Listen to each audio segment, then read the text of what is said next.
मैं संजय सिंह पत्रकार इस टाइम ओरछा में हूं और यहां मुक्तिधाम के प्रोग्राम में जिला अध्यक्ष समाजवादी पार्टी के आए हुए हैं। मैं इनसे चर्चा करूंगा और इनका चुनावी माहौल कैसा है आप यहां पर बताएं। आपका प्रत्याशी का चुनावी माहौल कैसा है?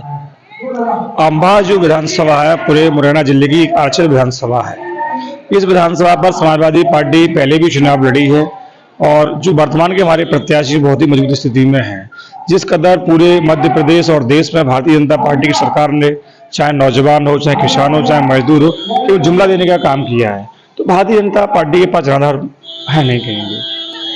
कांग्रेस पूरे मध्य प्रदेश में जैसे 15 महीने कार्यकाल जो रहा था, जो कांग्रेस ने जुमला दिया था जनता को कि हम कर्ज माफी करेंगे, तो कांग्रेस के उस कार्यकाल को लेकर के भी जनता में आक्रोश है। समाजवादी पार्टी के विकास कार्यों को देख करके, समाजवादी पार्टी की रीति और नीति को देख करके पूरे मध्य प्रदेश की जनता समाजवादी पार्टी के साथ है। मैं आपसे जानना चाह रहा हूं कि आपने चुनाव में कौन से मुद्दे जनता के सामने रखे हैं, इससे आपको जनता सपोर्ट करे? पहला मुद्दा हमारा ये है कि जो बेरोजगारी भारतीय जनता पार्टी में आई है, आपने देखा होगा कि 1 रुपए का गेहूं और उसके साथ 20 रुपए का थैला देती है। तो ये 1 रुपए के नाम पर कितनी महंगाई जनता के साथ दे रहे हैं। महंगाई सबसे बड़ा मुद्दा है। मध्य प्रदेश के नौजवानों के साथ पिछले 5 साल के कार्यकाल को आप देखेंगे तो रोजगार के नाम पर कुछ नहीं, जीरो है। किसानों की जो आएगी बात भारतीय जनता पार्टी करती है, वो मुद्दा जीरो पर है।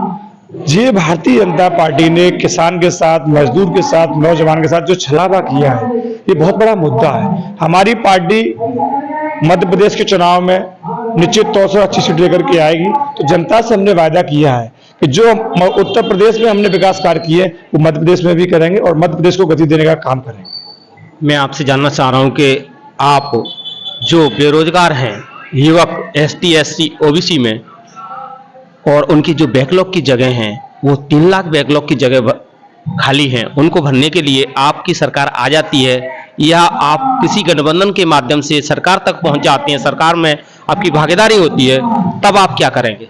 देखिए, समाजवादियों का शुरू से एक नारा रहा है सबकी समान हिस्सेदारी हो। समाजवाद एक दल नहीं, एक विचारधारा है। सभी वर्गों को साथ लेकर चलने वाली समाजवादी पार्टी है। हम चाहते हैं कि OBC ST SC को बराबर हक और सम्मान मिले। 1967 से लेकर के और आज तक समाजवादी पार्टी का पहले एजेंडा यही रहा है कि जातिगत जनगणना हो, सबको गिन लिया जाए, सबको बराबर हिस्सेदारी दे दी जाए, चाहे वो राजनीतिक क्षेत्र हो, चाहे व्यवसाय का क्षेत्र हो, चाहे रोजगार का क्षेत्र हो। हमारा पहला मुद्दा यही रहा है कि जातिगत जनगणना हो, हिस्से के हिसाब से सबको, आबादी के हिसाब से सबको सम्मान मिलना चाहिए। अभी बिहार में जातिगत जनगणना हुई, इस पर आप रोशनी डालेंगे?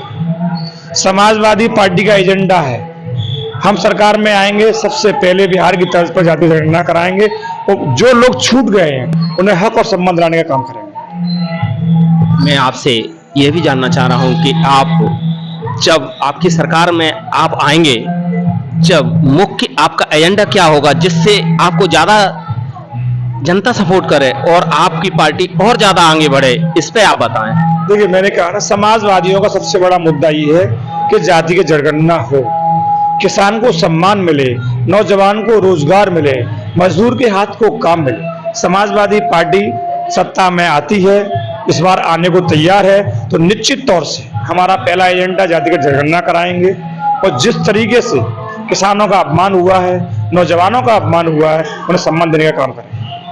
अपने भारत में 13.5 जनसंख्या सामान्य की है, उनको 62% आरक्षण दिया जा रहा है, इस पर आप क्या कहेंगे? पूर्व की रही सरकारों की गलती रही है।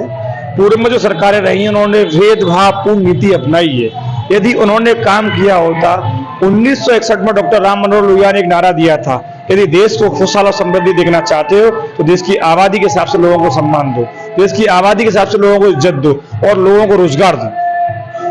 हमारे चैनल के माध्यम से यहाँ आवाम है, यहाँ जनता है, इसको आप संदेश देना चाहेंगे?